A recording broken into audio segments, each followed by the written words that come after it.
এর মধ্যে একটা রাত আছে বন্ধু, লাইলাতুল কদরের রাত, যেই রাত্রিটা হাজার মাস চাইতে উত্তম। কথা বলে না কেন? আরো জোরে কেন জানেন? কারণ আখির নবীর উম্মতের সময় খুবই অল্প, অল্প সময়ের মধ্যে তারা অনেক বেশি নেক উপার্জন করতে পারবে না। এই জন্য আমার আল্লাহ এমন এমন সময় দিয়েছে তারা যেন অন্য সকল নবীর উম্মতের চাইতে বেশি পুঁজি নিয়ে যেতে পারে। আর জোরে কন্যা সুবহানাল্লাহ। আলহামদুলিল্লাহ আপনার লস। আরো জোরে বলেন লাইলাতুল কদরের রাত এমন একটা রাত বন্ধু, আমি আপনাদেরকে বলে দেই যেই রাত দ্বারা সকল রাতের মর্যাদা আমার আল্লাহ বৃদ্ধি করে দিয়েছে। লাইলাতুল কদরের রাত দ্বারা সমস্ত রাত থেকে আমার আল্লাহ মর্যাদা করে সকল রাতের সেরা হলো লাইলাতুল কদরের রাত। ওই লাইলাতুল কদরের রাতে অসংখ্য ফেরেশতা নিয়ে জিবরাইল কি করে জমিনে নেমে আসে। সারা রাত বন্ধু আপনি জিকির দাঁড়িয়ে করেন, বসে করেন, শুয়ে করেন, যেভাবেই করেন, কারণ জিকির করার কন্ডিশন আছে। ফাযকুরুল্লাহ কিয়ামান, দাঁড়িয়ে দাঁড়িয়ে জিকির করো, ও কুউদান, বসে বসে জিকির করো, ওয়া আলা যুনুবিকুম, শুয়ে শুয়ে জিকির করো। হাদিস শরীফের মধ্যে এসেছে আপনারা আমার প্রাণের রাসূল বলেছেন তুমি দাঁড়িয়ে করো, বসে করো, শুয়ে করো, জিকির করনে ওয়ালা বান্দাদের সাথে ওই ফেরেশতারা মুসাফা করে। কি করে? কথা বলে না কেন? কদরের রাত আপনার জন্য কত বড় নিয়ামত বন্ধু, খেয়াল করেন। কি করে? সকল ফেরেশতা ওই সুবে সাদিক পর্যন্ত বন্ধু তারা বিচরণ করতে থাকে। যখন তাদের বিদায় বেলা হয় সবাই বন্ধু জিবরাইলের কাছে একত্রিত হয়। হওয়ার পরে এবার জিবরাইলকে প্রশ্ন করে বলেন আল্লাহ রাব্বুল আলামিন আল্লাহর বান্দাদেরকে নিয়ে কি চিন্তা করেছে, মন্তব্য করেছে। এবার জিবরাইল বলে রে এই রজনীতে আল্লাহ রাব্বুল আলামিন আল্লাহর বান্দার দিকে 70 বার রহমতের নজরে তাকাইছে। মুসাফা হয়েছে লাইলাতুল কদরের রাত্রিতে। আপনি কেমন করে বুঝবেন ফেরেশতারা রহমতের ফেরেশতারা আপনার সাথে মুসাফা করেছে? এটা আপনি কেমন করে বুঝবেন? এটা বোঝার উপায় হলো রাসূল আপনাকে আমাকে বুঝিয়ে দিয়েছে। এটা বোঝার উপায় হলো যখন কোন মানুষ লাইলাতুল কদরের রাত্রিতে মানে 26 তারিখ দিবাগত রাত্রিতে 27 তারিখে যখন কোন মানুষ আমল করতে করতে করতে করতে বন্ধু আল্লাহর দরবারে দুঃখা তুলে যখন দরখাস্ত করবে, দরখাস্ত মোনাজাত করার পরে যদি মনে করেন কারো চোখ দিয়ে বেয়ে বেয়ে পানি পড়তেছে, তখনই মনে করবেন রহমতের ফেরেশতাদের সাথে ওই আল্লাহর প্রিয় বান্দার মুসাফা হয়ে গেছে। জোরে জোরে সুবহানাল্লাহ। বন্ধুরে আমার, হযরত ওমরের পুত্র উবাইদ তিনি কি করলেন? কদরের রাত্রিতে জলযানে ভ্রমণ করতেছেন সমুদ্র। হঠাৎ করে ওনার মুখের মধ্যে একটা বোটা নদীর পানি পড়লো। পানি পড়ার পরে উনি বুঝতে পারলেন যে পানিটা অত্যন্ত মিষ্টি, বেশি ভেরি সুইট। এবার তিনি চিন্তায় পড়ে গেল। বন্ধু এবার তিনি চিন্তায় পড়ে গেল এই পানি কেন রে আজকে রাত্রে যে নদীর পানি কেন মিষ্টি মনে হলো? এই কথা বলার পরে তিনি ধীরে ধীরে ধীরে ধীরে বন্ধু কুলে চলে গেলেন, ওই সমুদ্রের পাড়ে চলে গেলেন। সমুদ্রের পাড়ে যাওয়ার পরে বন্ধু চাইয়া দেখলেন গাছপালাগুলো পর্যন্ত সেজদায় পড়ে আছে। কেন রে আজকে নদীর পানি আমার মুখে মিষ্টি মনে হলো?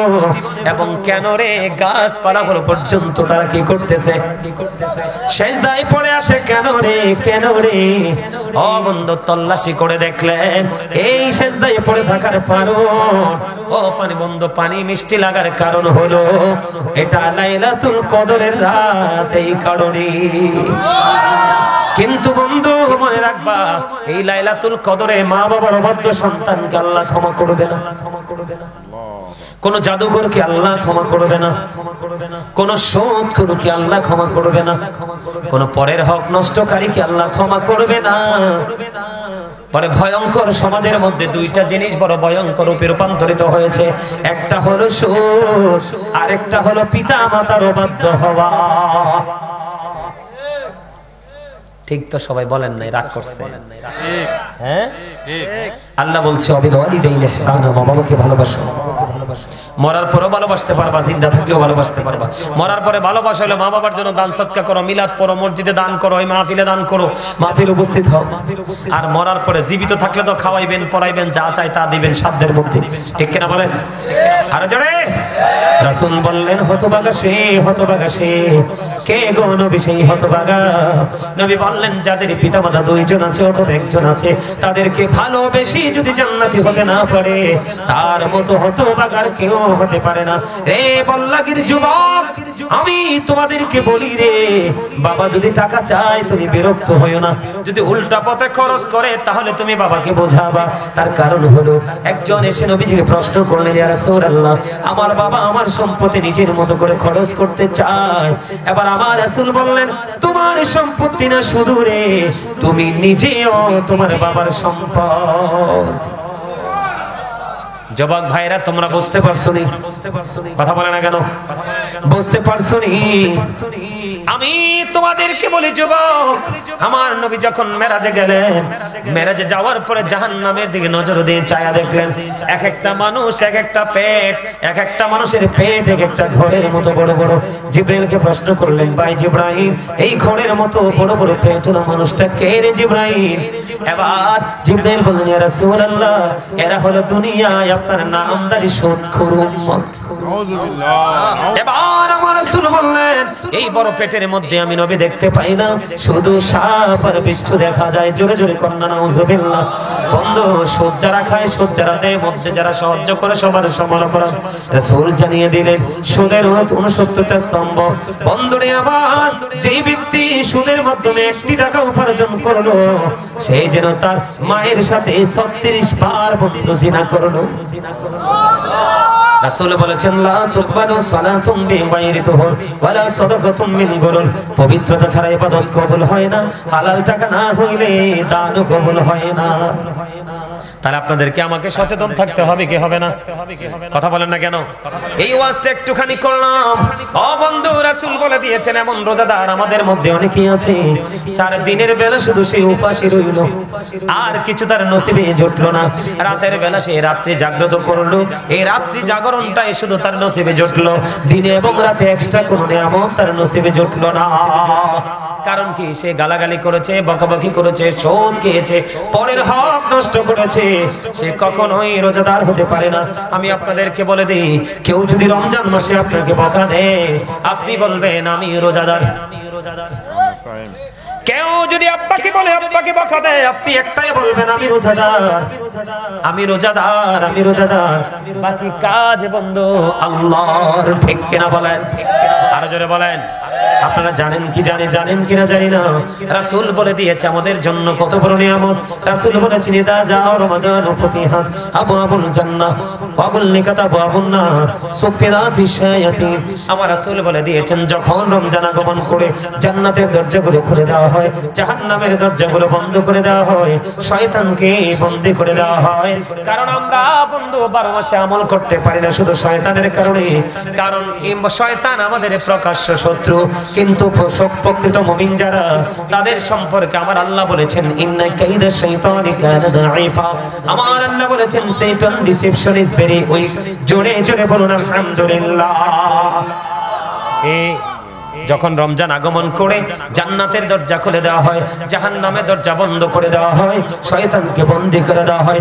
যদি আপনি সব ধরনের অপরাধ বাদ দিয়ে বন্ধু সুন্দর করে রোজাটা রাখতে পারেন, আপনার জন্য স্পেশাল নিয়ামত হলো, রাসূল বলেছেন, জান্নাতের একটা গেট আছে, সেই গেটের নাম হলো বন্ধু রাইয়ান। ওই কাল হাসরের দিন রোজাদাররা রাইয়ান নামক জান্নাতের গেট দিয়ে বন্ধু প্রবেশ করবে।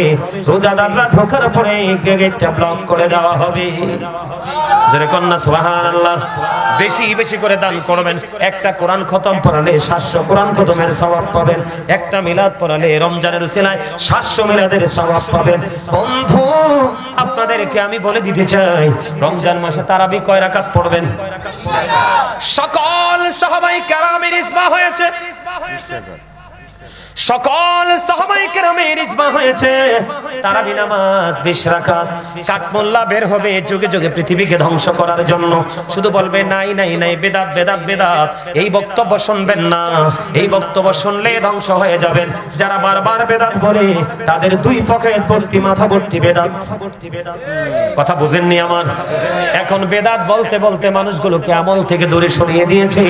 দেখবেন এই কাঠমোল্লারা কেউ বলে 12 রাকাত, কেউ বলে 8 রাকাত। সাহাবায়ে কেরাম এত দামি, সাহাবায়ে কেরামের ঘোড়ার খুরার নিচের 3 আঙ্গুলের এক চিমটি মাটি যদি বন্ধ একটা পাল্লায় তোলা হয়, ওই গাউসে পাক থেকে ধরে কিয়ামত পর্যন্ত যত আল্লাহর ওলি পৃথিবীতে সৃষ্টি হবে সকল আল্লাহর ওলিকে যদি একটা পাল্লায় তুলে দেওয়া হয়, সাহাবায়ে কেরামের ঘোড়ার খুরার নিচে 3 আঙ্গুলের এক চিমটি মাটির ওজন ভারী হয়ে যাবে। কারণ সাহাবীরা চর্মচক্ষু দ্বারা নবীকে দেখেছে, অন্তর দ্বারা বন্ধ নবীজির প্রতি বিশ্বাস শ্রদ্ধা করেছে, নিজের জান মাল সব নবীজির জন্য কুরবানি করে দিয়েছে। ওই সাহাবায়ে কেরাম যদি 20 রাকাত বন্ধ তারাবি পড়তে পারে, তাহলে আপনার আমার পড়ার দরকার আছে না নাই? আরো জোরে বলেন। আহলুস সুন্নাত ওয়াল জামাত নবীকে ফলো করবে সাহাবায়ে কেরামের মধ্যে, ঠিক কিনা? সাহাবায়ে কেরামের মাধ্যমে, আর তাবেঈরা ফলো করেছেন কি সাহাবায়ে কেরামদের মাধ্যমে, ঠিক কিনা বলেন? এমনি করে করে করে করে আজ পর্যন্ত আমাদের কাছে ইসলাম এসেছে। বন্ধু, আমি আপনাদেরকে বলি, কেউ বেদাত বললে আপনারা কি করবেন না, ক্ষান্ত হবেন না। আমার দিকে তাকান, বিরক্ত হননি? এই ওয়াজটার দরকার নেই, বেশি দরকার কিনা বলেন? আমি আপনাদেরকে বলি, নরমাল যদি কোনো একটা ইবাদত রমজান মাসে করেন, একটা ফরজ আমলের সমান সওয়াব দেওয়া হবে। সুবহানাল্লাহ। নরমাল যদি একটা আমল আপনি করেন, একটা ফরজ আমলের সওয়াব হবে। আর যদি আপনি একটা ফরজ আমল করেন বন্ধু, তাহলে 70টা ফরজের সওয়াব আপনার আমলনামায় দেওয়া হবে। জোরে জোরে বলুন না সুবহানাল্লাহ। এই জন্য সবাইকে বলছি, হালাল খাবার দিয়ে সাহারি করবেন, ঠিক কিনা বলেন? ইফতারিটা হালাল কিছু দিয়ে করবেন। আল্লাহ রাসূল বলেছেন, তোমরা খেজুর দিয়ে ইফতারি করো, কারণ খেজুরের ভিতরে এত এনার্জি আছে এটা আপনি কল্পনা করতে পারবেন না। সেই দিকে আমি ব্যাখ্যা করব না, ওয়াজ আমার অনলাইনে করা আছে, খুঁজে বের করে শুনবেন। খেজুর দিয়ে আলোচনা করো, ইফতার করো। আপনি যদি মনে মনে ভাবেন যে বলো হুজুর কাঁচা খেজুর তো নাই, রাসূল বলেছেন তুমি শুকনা খেজুর দিয়ে ইফতার করো। ইয়া রাসূলুল্লাহ, ইয়া হাবিবাল্লাহ, নবী গো, ও প্রাণের নবী, আমার কাঁচাও নাই গো, আমার শুকনা খেজুরও নাই গো নবী, আমি কি করব? আমার নবীজি বললেন তুমি সাদা পানি দিয়ে ইফতারি করো, কারণ এই দুটোর মধ্যে রোজাদারের জন্য নিয়ামত রয়েছে। এখন বেশি করে বলছি, এই বর্তমান সময়ে আমরা বাংলাদেশের মানুষ বেশি অসুস্থ, ভেজাল খাইতে খাইতে এখনকার ব্যবসায়ীরা ম্যাক্সিমামই কসাইয়ার চাইতেও জঘন্য। কথা বলেন না কেন? 3 দিন 4 দিন 5 দিন বাসি বন্ধ পচা তেল দিয়ে ভাজি খাওয়ায়। এই জন্য আমি আপনাদের সবাইকে বলবো, আমরা আমার রাসূলকে ফলো করব। খেজুর তো দাম বাড়িয়ে দিবে, আমাদের দেশের মানুষের চরিত্রটাই এমন, বলে হুজুর আমি খেজুর কিনতে পারি না, কি করব? আপনি নরমাল সাদা পানি দিয়ে আপনি ইফতারিটা করবেন, আগে পানি মুখে দিবেন। ও বন্ধু, তাহলে আমরা কি পাইলাম? নবীজির কাছ থেকে একটা শিক্ষা পাইলাম। তবে ইফতারিটা বন্ধ যথা সময়ে করবেন। জোরে জোরে কোন সুবহানাল্লাহ। জি, কথা কি বুঝতে পারছেন? আমার কথা বুঝতে পারছেন নি? রমজানের শেষের দিকে আপনারা ইতিকাফ করবেন। কি করবেন? যেই মসজিদে জামাত হয় ওই মসজিদে বন্ধু ইতিকাফ করতে হবে। কথা কি বুঝতে পারছেন? পুরুষরা মসজিদে করবে আর নারীরা পর্দাটা নিয়ে ঘরে করবে, তাদেরকে আলাদাভাবে সার্ভিস দিবে। আমার নবীজি যখন রমজানের শেষ 10 দিন আসতো রে, আমার নবীজি ওই মাজা মুবারকের মধ্যে শক্ত করে কাপড় বেঁধে তিনি আমল করতেন। জুড়ে জুড়ে কোন সুবহানাল্লাহ। এবার বিবিদেরকে তিনি ডেকে ডেকে দিতেন, জোরে জোরে সুবহানাল্লাহ। করবেন নি আপনারা? কথা বলেন না কেন? সুন্দর করে আপনারা কি উশৃঙ্খল করবেন না? গান বাদ্যযন্ত্র শুনবেন না, আয়োজন করবেন না। এই মোবাইলের মাধ্যমে কিন্তু গান বাদ্যযন্ত্র শোনা যায় কি যায় না? আমি আপনাদেরকে এই কথাটা একটু বলবো কিনা? রাসূল বলে দিয়েছেন কিয়ামতের পূর্বক্ষণে এক শ্রেণীর মানুষের চেহারা বিকৃত হয়ে যাবে, মাটির মধ্যে তাকে গ্রথিতকরণ করা হবে। ইয়া রাসূলুল্লাহ, নবী কেন গো? কারণ তাদের দোষ হলো কোনটা বন্ধু? জঘন্য দোষ। আমি আপনাদেরকে আগে বলে দিই, দোষগুলো পড়ে বলি। রাসূল বলেছেন মাঠে পানি দিলে যেমনি ফসল তৈরি হয়, তেমনি ভাবে নোংরা মিউজিক যুক্ত করে নোংরা শব্দ দ্বারা যে গান বাজানো হয়, ওই গান দ্বারা মানুষের মনের ঘরে নোংরামি তৈরি হয়। বলছে কে? আল্লাহর প্রিয় হাবিব সরকারে মদিনা নবীজি বলেছেন, গানের আসরে যাওয়া পাপী লোকের কাজ, কান দিয়ে মন দিয়ে গান শোনা ফাসিকদের কাজ। আর গান শোনার পরে যে বলে ও ফ্যান্টাস্টিক, অনেক বলে কে বলে না, তার মানে গান শোনার পরে সে কি পাইছে? মজা পাইছে। নবীজি বললেন, গান শোনার পরে যে ব্যক্তি গান থেকে মজা নয় সে যেন কুফরি করলো। ওই যে চেহারাটা বিকৃত হয়ে যাবে, মাটির মধ্যে গ্রথিতকরণ করা হবে। এইটা কেন রে? রাসূল বলে দিয়েছে, আমার দিকে তাকান, রাসূল বলে দিয়েছে এটার কারণ হলো বন্ধু, এটার কারণ হলো অন্যরকম একটা কারণ। রাসূল বলে দিয়েছেন তারা কি করবে? রাসূলকে প্রশ্ন করা হলো, ইয়া রাসূলুল্লাহ তারা কি তাওহীদ মানবে না? রাসূল বললেন মানবে। তারা কি রিসালাত মানবে না? রাসূল বললেন তারা মানবে। রাসূল আরো বলেছেন তারা আল্লাহ মানবে, রাসূল মানবে, আরো মানবে। কি মানবে? ওয়া ইয়াসুমুন ওয়া ইয়াহুজ্জুন ওয়া ইউসাল্লুন, তারা নামাজ পড়বে, রোজা করবে, হজ করবে। তারপরেও কি তাদের এই সাজাটা বহাল থাকবে? হ্যাঁ, তারপরেও তাদের এই সাজাটা বহাল থাকবে। তার কারণ কি? তারা মদ গাঁজার আসর বসাবে, অসৎ শব্দ দ্বারা গানের আয়োজন করবে। মামা বুঝে নাই, বুঝে নাই, বিরক্ত হয়ে গেছে। হ্যাঁ, বিরক্ত হইছেন না? শেষ করে দিব। তা আপনারা জি বললেন না কেন? কথাটা বুঝেন আপনারা। রাসূল কি বলছে? হাদিস শরীফ তো, আমার বানানোর কথা নয়। তার মানে লোকটা আল্লাহও মানবে, রাসূলও, নামাজও, হজও, রোজাও রাখবে, সব করবে। তারপরেও কি রাসূল তার সাজাটা বহাল থাকবে? নবী বললেন হ্যাঁ। কেন গো নবী? কারণ সে তার মহল্লায় বা কোথাও গানের আসর বসাবে, ওই গানের আসরে মদ গাঁজা খাওয়া হবে। আছে না নাই? এই বছর অনেক জায়গায় দেখেছি এত বিরক্ত শৃঙ্খল ভাবে গান বাদ্যযন্ত্রের আয়োজন করেছে, নারী পুরুষ দেদারসে মিলেছে। আপনি নামাজ পড়ার পরে যদি বন্ধু অন্যায় গুলো ছাড়তে না পারেন, তাহলে আপনি কখনোই নামাজি হতে পারলেন না। কারণ সূরা আনকাবুতের মধ্যে আমার আল্লাহ বলেছেন, ইন্নাস সালাতা তানহা আনিল ফাহশাই ওয়াল মুনকার, নামাজ মানুষকে খারাপ কাজ থেকে বাঁচিয়ে রাখে। গান বাদ্যযন্ত্র মানুষের মধ্যে নোংরামি তৈরি করে, আর এই নোংরামি তৈরি থেকে মানুষ ফিজিক্যাল বন্ধু নোংরামি শুরু করে। আমার কথা কয় না? কথাগুলো আপনারা মানেন বা না মানেন, এটা কিন্তু চিরন্তন সত্য। যে নামাজ পড়বে, নামাজ পড়ার পরেও কিন্তু সে এই অন্যায় করতে পারে না, কারণ আল্লাহ বলেছে নামাজ মানুষকে খারাপ কাজ থেকে বাঁচায় রাখবে। যে নামাজ পড়ার পর অন্যায় করে সে নামাজি হতে পারলো? মসজিদে পড়লে আজান সবার আগে যায়, নামাজ শেষে বাইরে এসে সুদের টাকা খায়। নামাজ হইল না রে তোর, নামাজের লইলি না খবর। আমার কথা কয় না? গান ওলা, সুদ ওলা, ঘোষ ওলা আছে না নাই? নামাজ কি হইছে? নামাজ হয় নাই, নামাজ হয় নাই। বন্ধুরে আমার, হযরত আবু যর রাদিয়াল্লাহু তাআলা আনহু থেকে হাদিস কানা বর্ণিত। আপনাদের এলাকায় গাছের পাতা ঝরে নেই, কথা কয় না কেন? আমার নবীজি বললেন, শীতের দিনে রাসূল বের হলো, বের হওয়ার পরে নবীজি চাইয়া দেখলেন গাছের পাতাগুলো বন্ধু বিরামহীন ভাবে ঝরে ঝরে পড়ে। এই দৃশ্য দেখার পরে, যুবক তোমরা শোনো, আমার যত টেনশন তোমাদের কিনি, কারণ তোমরা ইসলাম থেকে দূরে চলে গেছো, বেঈমানকে তোমরা আপন করে নিয়েছো।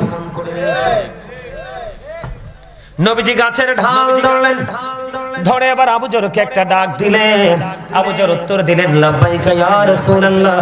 আমার নবী বললেন, রে আবু যর, তুমি চাইয়া দেখো শীতের কারণে গাছের পাতাগুলো যেমনি বিরামহীন ভাবে ঝরে ঝরে পড়ছে, ঠিক তেমনি ভাবে আল্লাহর কোন বান্দা যখন নামাজের মাধ্যমে আল্লাহর কুদরতি কদমে সিজদা লাগাইয়া দিয়ে নামাজ পড়বে, ওই শীতের দিনের গাছের পাতার মতো তার জীবনের সবগুলো গুনাহ ঝরে পড়ে যাবে। এটাও নবীজির হাদিস, ওইটাও নবীজির হাদিস। কথা কন না কেন?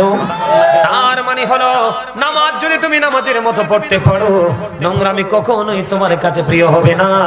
আর নোংরামি যদি তোমার কাছে প্রিয় হয়ে যায়, তাহলে কখনোই আমল তোমার কাছে প্রিয় হতে পারে না। কারণ ইমানদার আর মুনাফিক কখনো এক হতে পারে না। কথা বলেন না কেন? ভালো মানুষ এবং খারাপ মানুষ কখনো এক হতে পারে না। আমার কথা কন না, বুঝেন না? আমার কথা বুঝতে পারছেন? আর জোরে। এখন টিভি খুললে দেখা যায় অনেক নোংরামির খবর।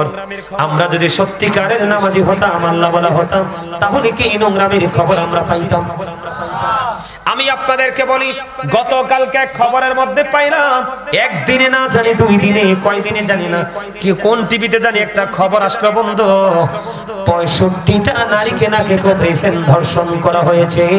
এর মধ্যে একটা শিশু আছে 4র্থ শ্রেণীর। জোরে জোরে কন্যা নাউজুবিল্লাহ। 72 ঘন্টায় 65টা নারীকে ধর্ষণ করা হয়েছে। এই ধর্ষকরা কি কোনো মায়ের উদর থেকে আসে নাই? কথা বলেন না কেন? একজন প্রফেসর, একজন ডক্টর, তিনি বন্ধু ফেসবুকে একটা পোস্ট করেছিল। আমার একজন ছাত্র আমাকে দেখিয়েছে, হুজুর, একজন লেকচারার 100% এডুকেটেড পারসন একজন এই পোস্টটা করেছে, দেখেন। আমি বললাম কি, ওই দর্শকদের উদ্দেশ্যে তিনি একটা বক্তব্য দিয়েছে, রেপিস্টদের বিরুদ্ধে তিনি একটা বক্তব্য দিয়েছে। অনষ্ট চরিত্রের মানুষেরা, ক্যারেক্টারলেস পিপলেরা, তোমরা শোনো, কোন নারীকে ধর্ষণ করার আগে তোমরা মুখটা একটু ভালো করে দেখে নিও। হয়তো বা হতে পারে ওই নারীটা তোমার মা না হয় বোন। কথাটা ঠিক কিনা বলেন? আরো জোরে বলেন ঠিক কিনা? আরো জোরে বলেন ঠিক কিনা? আল্লাহ রাসূল বলেছে, কেউ যদি বাবার বয়সী কাউকে বকা দেয়, সে যেন তার বাবাকে বকা দিল। আমার রাসূল বলেছে, কোন মায়ের বয়সী কোন নারীকে যদি কেউ গালি দেয়, অপমান করে, সে যেন তার মাকে অপমান করলো। আপনি বলেন, কোন যুবক, কোন কুলাঙ্গার, কোন ক্যারেক্টারলেস ম্যান যদি, কোন চরিত্রহীন লম্পট যদি আমার কোন বোনকে বন্ধু ধর্ষণ করে, তাহলে সে যেন তার বোনের দিকে আঙ্গুল তুললো। ঠিক কিনা বলেন? আরো জোরে বলেন ঠিক কিনা বলেন? কোন মায়ের বয়সী নারীকে যদি তুমি দর্শন করো, এইটা কিন্তু তোমার মায়ের দিকেও যায়, কারণ এই নারীটা তোমার মায়ের জাত। কথা বলেন না কেন? আমি আজকে এই বল্লাগের যুবক, আমি তোমাদেরকে বলি, তোমাদের সমাজের মধ্যে তোমরা শক্ত ইউনিটি করে তোলো। তোমরা হলে আগামী দিনের ভবিষ্যৎ। তোমাদের হাত ধরে আগামীর বাংলাদেশ এগিয়ে যাবে রে যুবক। টাকার জন্য আমি তোমাদেরকে বলি, আল্লাহর হাবিব বলেছে, তুমি যদি জানো কোন মানুষ ক্যারেক্টারলেস, চরিত্রহীন, লম্পট, ও বন্ধু, তুমি যদি কোন জানো কোন মানুষ জালেম, তুমি যদি জানো কোন মানুষ অত্যাচারী, এটা জানার পরেও তুমি 500 টাকার জন্য, একটা ব্যাগ বাজারের জন্য, একটু সুবিধার জন্য যদি তুমি কিছু সময়ের জন্য যদি তুমি ক্যারেক্টারলেস ম্যানকে যদি তুমি সাপোর্ট দাও, রাসূল বলেছে তুমি আর মুসলমান থাকো না, তুমি মুসলমান থেকে খারিজ হয়ে যাবে। জোরে জোরে বলেন না নাউজুবিল্লাহ। আমি আপনাদেরকে বলি, আজকের বাংলাদেশে যে রেপিস্টটা প্রকাশিত হয়েছে, বন্ধু, চরিত্রহীন লম্পটেরা প্রকাশিত হয়েছে, তাদের কেউ না কেউ লিড দিচ্ছে। তোমার কথা বলেন না কেন? কেউ না কেউ তাদেরকে মদত দিচ্ছে। মনে রাখবেন, চুরি করার পরে মাল যদি লুকানোর জায়গা না থাকে, চোর চুরি করবে না। তার মানে অন্যায় করার পরে যদি প্রশ্রয় না পায়, সে কোনোদিন অপরাধ করবে না। আমার কথা ঠিক আছে নি? এই জন্য আমি আপনাদেরকে বলি, কোন মানুষকে বন্ধু হত্যা করা যাবে না, কিন্তু ধর্ষণ যারা করে, জিনা যারা করে, তাদেরকে হত্যা করা যাবে।